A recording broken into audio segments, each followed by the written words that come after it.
At guys, merong long stretch oh. So you want try this match? Pero meron pa sa siguro oh, hindi na oh. Ipagdagan. Ayan kasa ko. Wow, ganda. Baka di pa ito pwedeng daanan. What they have here.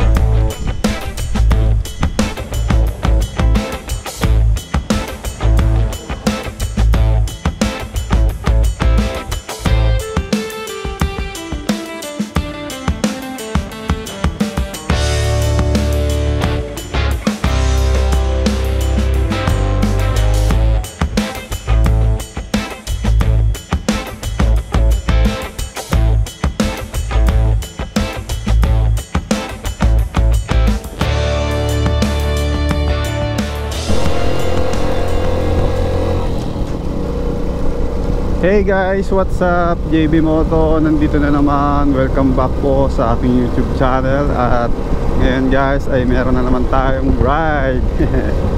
Excited na ba kayo guys?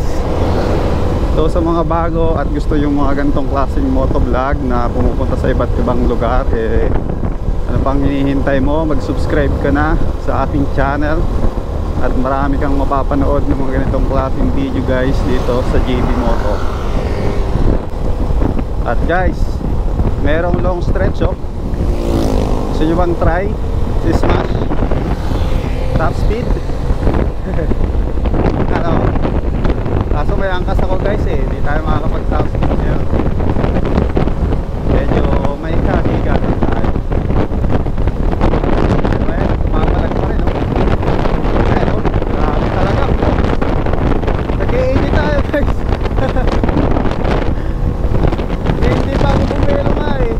Pero kaya na 80 oh. Iba talaga ang Smash guys. Ayan oh. Oh, meron pa sa nagpupulo oh. 80 na oh. Hindi pa sagad. Ayan kasa ko. Oops. Slow down tayo. Marami ng sasakyan. At kayo guys, huwag niyong gagayahin nyo na yung mga ginagawa. Hindi ko po pinopromote na bawat isa sa atin ay mabilis ng takbo. Ang purpose ko lang naman guys kung bakit ko pinapakita sa inyo kung bakit tayo nagta-top speed is for preference lang no, para dun sa mga nagbabalak dyan na bumili ng Suzuki Smash, yun po yung kanyang bilis ano, kapag may angkas, pag may back ride tayo. Pero soon siguro try na rin nating mag top speed. Subukan natin kung ilan yung makukuha natin kasi tayo ho ay lampas na sa braking period. So pwede na siguro tayong mag top speed no. Para dun sa mga nagbabalak dyan na bumili ng Smash na gustong malaman yung kanyang top speed ay ayan, may ipakita natin sa inyo no. So ulitin ko guys, hindi naman natin pinopromote na mabilis tayo lagi ano. Pinapakita ko lang sa inyo kung ano yung kakayahan ng Suzuki Smash. Tsaka ginagawa ko siya pag ano talaga sa safe na lugar, pag walang masyadong sasakyan. Kagaya nung kanina no, nakita nyo naman walang masyadong sasakyan. Ayun, buwelo tayo, pwede tayong mag try ng top speed ni Smash. Saka ako guys ngayon medyo medyo nag-iingat-ingat rin ako kasi nitong nakaraang week ay sobrang dami pong na-aksidente dito sa amin, dito ho sa bayan ng Labo. Sa isang week lang guys, imagine niyo halos nasa 10 ang naitalang vehicular accident dito sa aming bayan, dito sa bayan ng Labo. Hindi ko alam kung bakit ganon guys. Kaya sa ating mga motorista, lalo pa taga dito kayo sa bayan namin dito sa Labo, magdoble ingat na lang tayo Kasi hindi rin naman natin talaga 100% maiiwasan ng aksidente. Pero kung tayo ay medyo nag-iingat-ingat naman, malilesen natin yung probability na tayo ay maaksidente, no? At sa wakas nga guys, ay sumikat na ang araw dito sa aming probinsya. Nung mga nakaraang linggo kasi guys, ay grabe ang ulan dito, halos isang linggo gawa ng mga nagdaang bagyo. Ewan ko dyan sa inyo, siguro dyan rin naman sa inyo, no, maulan din. Halos lahat naman tayo dito sa Pilipinas apektado ng mga nagdaang bagyo. Doon nga sa iba, grabe yung sitwasyon sa kanila. Baha, lalo dito sa kamay nila, ano, kawawa guys, kawawa yung may mga yung may mga motor. Talagang nakikita ko sinusuong nila yung yung baha. Alam naman natin, no, na pag sumusuong sa baha ang ating mga motor, delikado yan.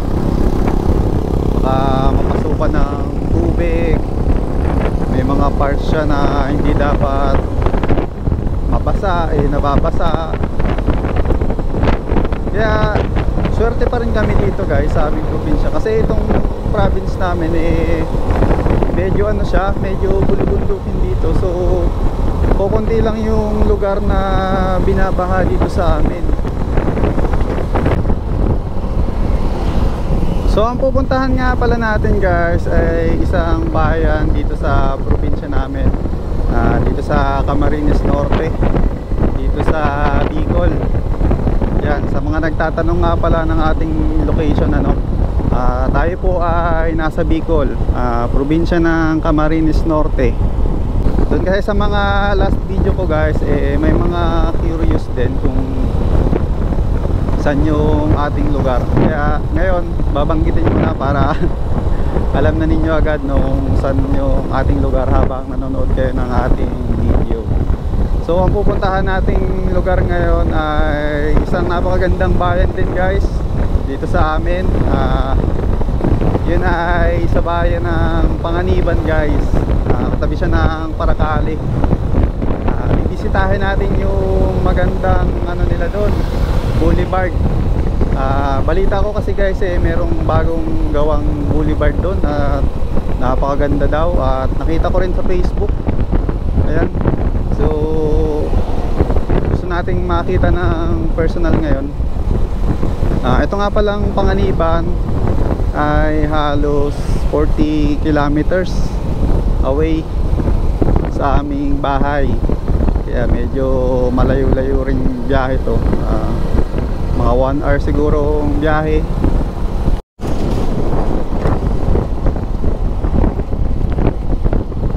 At ayun guys, nandito na rin tayo sa Barangay Batubalani, Paracale. Barangay lang to guys, baka kalaan nyo bayan, para kasi siyang bayan dami na rin mga business structure dito sa kanilang sentro. Kompleto na. Dito ako madalas suminto guys pag nagra-ride ako. Dito ako nagpapahinga, dito ako nagme-merienda. So yun guys, update. Medyo tanghali na, medyo malayo pa rin tayo dun sa ating pupuntahan. Mga less than 20 kilometers pa siguro. Ganda rin ang kalsada nila dito guys, maayos na rin, spalto na rin, ganda na rin mag-ride dito. Ayan, may pano sila dito, Tarlab, Mambulao. Guys, meron nga pala tayong bagong camera setup ulit. Nung mga last video natin ay gumagamit tayo ng 2K resolution, tapos naka super view tayo. Ngayon tinestingan ko naman itong 4K guys. Sana maging maganda yung yung kuha, ngayon ko lang kasi magagamit itong 4K at Hindi ko alam kung kakayanin ng ano natin ng battery. So sana huwag naman tayong malobat. Dito kasi sa aking channel guys, since bago tayo pa lang na nagmo-motovlog, ang mga video ko talaga more on exploration pa lang. Kumbaga experiment lang kung ano yung mag-work, kung ano yung maganda. Ayan, kumbaga trial and error pa lang kung ginagawa natin. So dun sa 2K resolution naman ng GoPro, okay naman yung kuha niya, saka yung super view, napakaganda. Kaso dito sa 4K na resolution, hindi natin kayang mag super view angle na camera. So bali naka wide lang tayo ngayon. So ang biggest problem ko dito ngayon yung battery talaga. Kasi guys, yung battery ng GoPro ko isa pa lang. Kasi alam niyo na, wala pa naman tayong ganong budget no na pambili ng maraming battery. Pero pinaplano ko na rin guys na bumili ng kahit another dalawang battery, tapos yung charger no, para pag magra-ride tayo, lalo na pag yung long ride, meron tayong reserva na dalawa. Lalo na nga pagka kasi 4K guys yung ginagamit natin, mabilis lang siyang malobat. Kagaya ngayon, ramdam na ramdam ko guys, hindi siya kagaya nung normal na paggamit natin. Ang bilis niyang magbawas ng battery. So, siguro yun yung isa sa mga plano natin no, mag-iipon tayo pambili ng charger at battery para hindi tayo hesitant na gumamit na 4K resolution. Kasi minsan ako guys, kino-compare ko yung aking mga vlog dun sa ibang motovlogger. Parang naiingit ako dun sa iba kasi parang ang linaw ng kuha ng kanilang camera. Yung sa atin hindi ganun ka kalinaw, kaya magra-try tayo nito. At nag-research kasi ako na sa 4K daw siya sinushoot yung mga ganun kalilinaw na kuha. So kaya ngayon try natin yung 4K.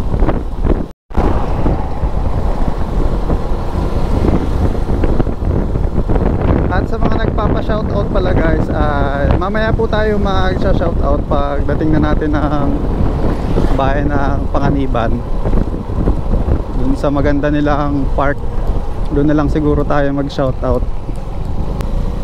At guys, ako nga rin po pala ay nagpapasalamat rin no, sa mga sumusubaybay sa atin, sa mga nag-comment, sa mga nagla-like, dun sa mga nagpapa-shoutout, ay highly appreciated ko po yun as a beginner dito sa pagmo-motovlog no. At doon nga pala sa mga nag-subscribe, ayan, maraming salamat po sa inyo. Na-inspire po akong mag-vlog dahil sa inyong mga comment, dun sa mga nakaka-appreciate na nanonood daw sila, ang ganda daw ng mga ride natin. Sapat na yun guys na motivation para ituloy-tuloy ko itong aking YouTube journey no. Kasi alam nyo guys, ang pag-YouTube ay hindi rin biro pala. Grabe, paghihirapan mo rin talaga para makakuha ng views. Pero tayo, mataas ang views man o mahina, tutuloy-tuloy tayo hanggat may nakikita ako na natutuwa sa ating mga vlog. So may naaliw tayong mga tao, natutuwa sa ating mga ride, ayan, patuloy tayong mag-vlog.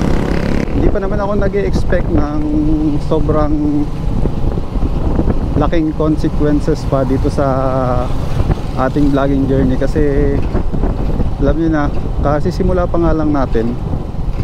Ayan, kahit konti pa yung views, na-appreciate ko yan guys.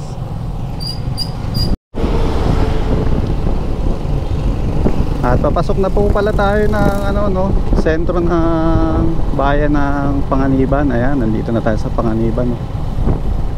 Oops. Pinto muna siguro tayo dito.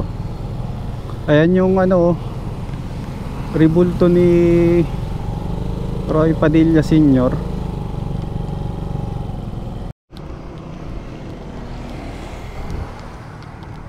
So guys, so nilapitan natin. Stigo.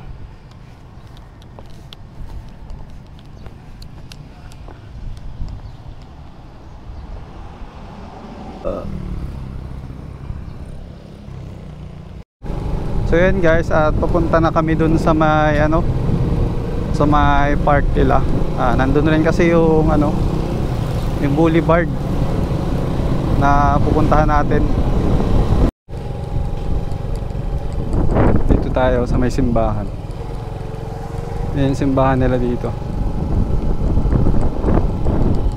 Ito naman oh, yung ano nila, yung munisipyo. Ito naman guys yung ano ni Jose Maria Panganiban. Ayan yung rebulto niya. Isang hero rin kasi yan dito sa amin. Isang sikat na hero dito sa province namin. Kasama siya ni ng ating pambansang bayani Jose Rizal during Spanish colonization era, no? Kaya nakaka-proud guys na meron kaming hero na kagaya ni Jose Maria Panganiban, no? Nakaka-level ng ating pambansang bayani Jose Rizal. Ito nga pala guys yung ano nila oh, terminal ba to? Ayan, dyan yung terminal nila, ang ganda, ang ayos na rin. Maunlad na rin talaga tong bayan na to guys. Hindi rin papahuli dito sa probinsya namin. Ayan, ang dami nilang mga ginagawa oh. Ni-improve nila yung park nila. At ayan, nandito na tayo guys sa sinasabi kong boulevard. Ayun yata yung boulevard eh oh. Dito to sa tapat ng kanilang park. Ayan, lapitan natin yung boulevard saglit, no? Ayun yung boulevard oh. Magmotor tayo dun. Tignan natin kung gaano siya kaganda. So tara.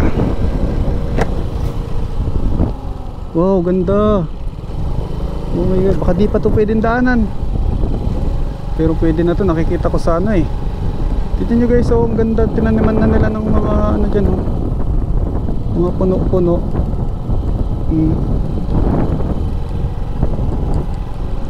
Maigsi pa lang siya. Hanggang dito pa lang.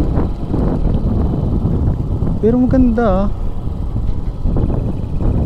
Ang dami na rin sigurong tumatambay-tambay dito no, paghapon.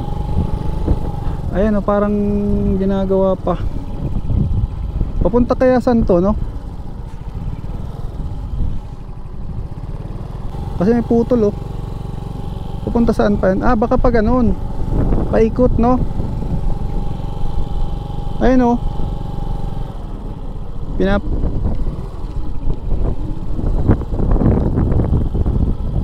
Ayan guys, so dyan siguro paano yan, yung boulevard na yan.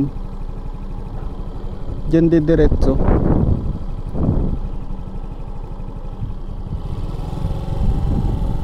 So guys, ayan na, ito na yung boulevard na sinasabi ko. Ito na yung ating sadya ngayon.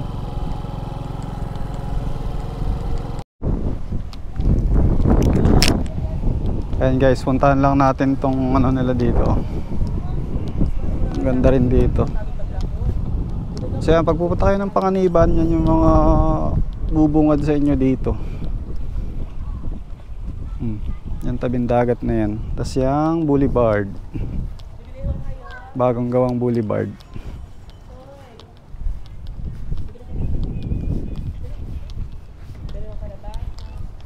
Yan, lakad-lakad lang tayo dito guys. Tingnan natin what they have here.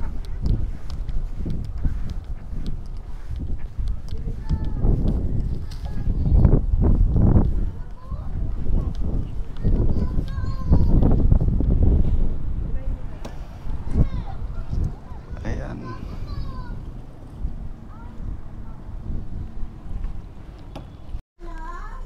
So yun guys, may mga nakabangka akong nakita ko. Ayan o, galing sila dun.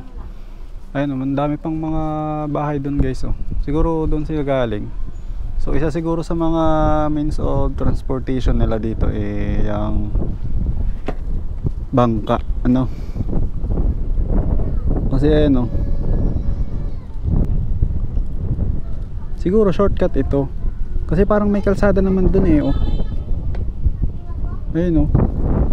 Parang may daan siya. Siguro mas shortcut ito pag magbabangka sila dito. Mas madali ang biyahe. So yan guys, at habang nandito kami sa may tabing dagat ng Panganiban, tuluyan na po tayong iiwan nitong ating GoPro. Ayan, nalobat na po. So hindi po talaga kaya ng isang battery lang kapag 4K yung ginagamit natin. Much better na meron tayong reserba na battery talaga. So unang decision ko guys, bibili talaga tayo ng battery, kahit dalawa lang, tsaka charger, para hindi na antala yung ating vlog kagaya nito. Yan yun, huminto na ako sa pagbablog kasi wala na. Pero buti na lang meron tayong baong power bank ito. Kaya ito yung pinang-charge natin sa kanya. Mga charge lang sana siya kahit 50%, okay na yun, maitutuloy na natin yung ating vlog. At itong ano na to, itong power bank na to guys, grabe, lifesaver talaga. Maraming beses na tayong nito, nasalba. Maraming beses na niyang nasalba yung ating vlog. Yan guys, alis muna kami dito sa ano, nakapag-charge na kasi tayo at lipat tayo dyan sa park nila.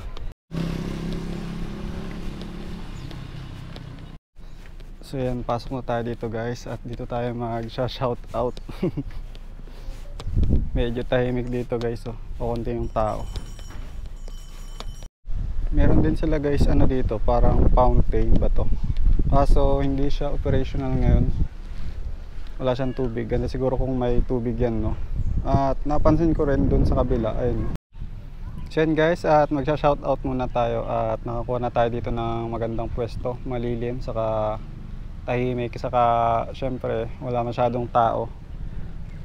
So unahin natin si Kuya Justin Motovlog. Ayan, pa-shout out daw next video. Taga Talisay Cam Norte lang daw siya, new subscriber. Ayan, ride safe daw sabi niya.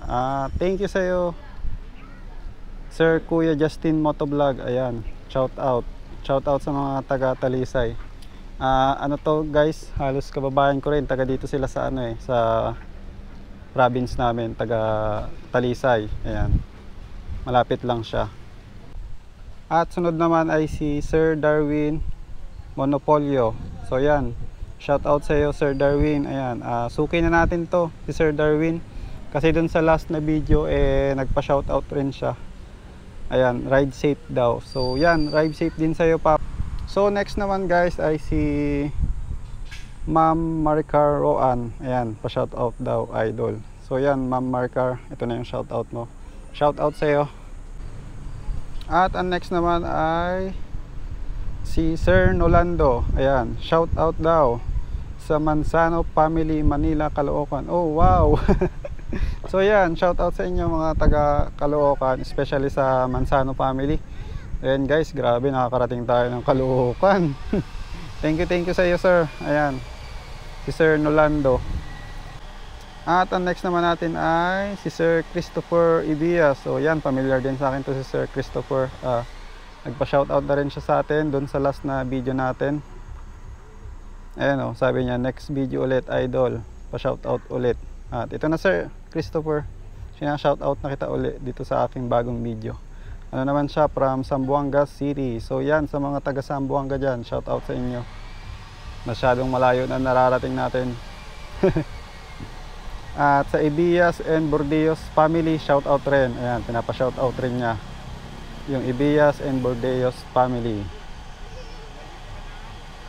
At yun guys, at nabasa na natin lahat ng inyong mga shoutout. At sana naman ay wala tayo nakalimutan, no?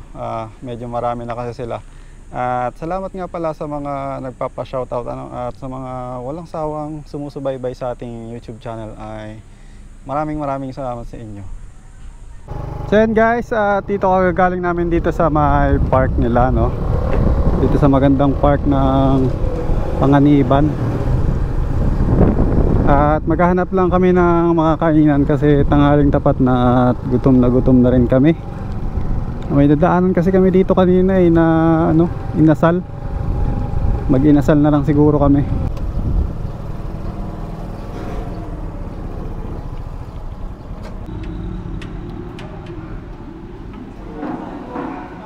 Yan guys, kain muna tayo. Buti na lang nakahanap kami ng magandang mga kainan dito sa Panganiban. Ayan, dito lang to sa tapat ng ng terminal nila. Napakaganda ng guys ng ambience. Pang-elegante ang datingan. Pero hindi naman ganoon ka-pricey yung mga yung mga pagkain dito. Natural lang din. Makaka-order kayo ng mga nasa 100 plus.